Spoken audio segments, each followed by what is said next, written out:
I didn't see any growth where I was, and I wanted to grow. I knew I had the potential to just keep striving for something better.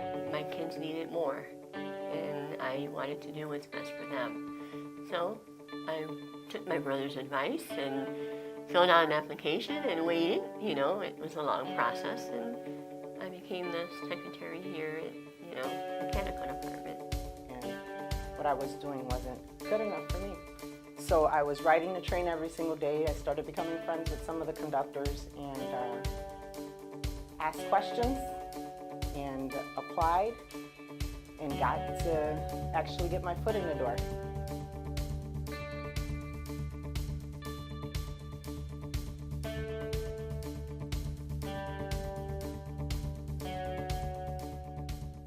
In the beginning, it was a little hard, mostly for my son, well, for me too, just to see how difficult it was for him not to see me as often as he did. I was banker's hours, weekends off, holidays off, to none at all. So it was a little difficult at first, but I'm on the extra board right now, so my job is to cover those that don't come in for their regular scheduled jobs.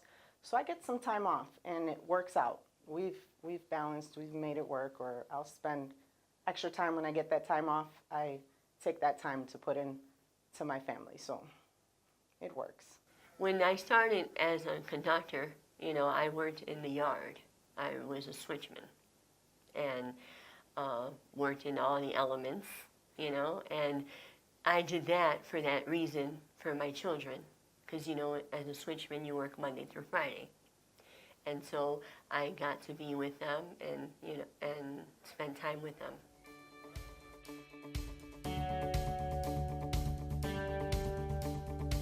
So I think because I'm a woman, I think I have to work a little harder to gain that respect. As a conductor, I felt like that, but not as far as my coworkers were concerned, as far as the passengers were concerned, because sometimes you felt like they took you as a joke because you were not the male conductor, so they, when you tried to enforce any rules, they kind of waited for the man to say it before accepting what you said. But as far as my coworkers are concerned, I've not had any problems. Everyone has been so motivating and just always willing to help out, and everyone's been a team, so it's been good. I'm pretty happy with that. Yeah, it is a predominantly male environment, and I was the first female engineer on the north side. So they weren't that very accepting because they had to get some of their facilities taken away, so I was the fault of it, but you just take it in a grain of salt, they'll get over it. My father's one advice was, you know what, you're a woman and you're doing something that they're used to men doing, but you be proud of what you're doing.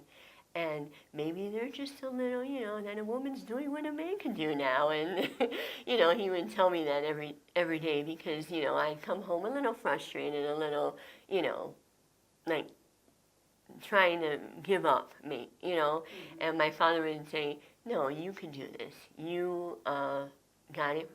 You worked hard for this, and they'll accept you, one day.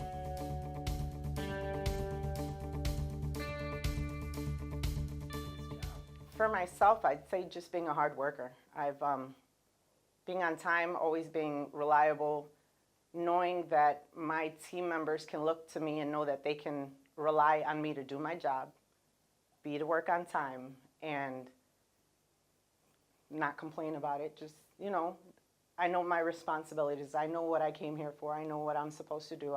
I know what my job responsibility is, and I just made sure I did that every day. Knew that I wanted people to know that they could trust that when I came to work, I was going to do my job, and they didn't have to worry about picking up the slack for me or anything. I always went above and beyond and did what I had to do for me. It just made me feel better knowing I did my job. My goal is to get them to their destination from point A to B safely and on time.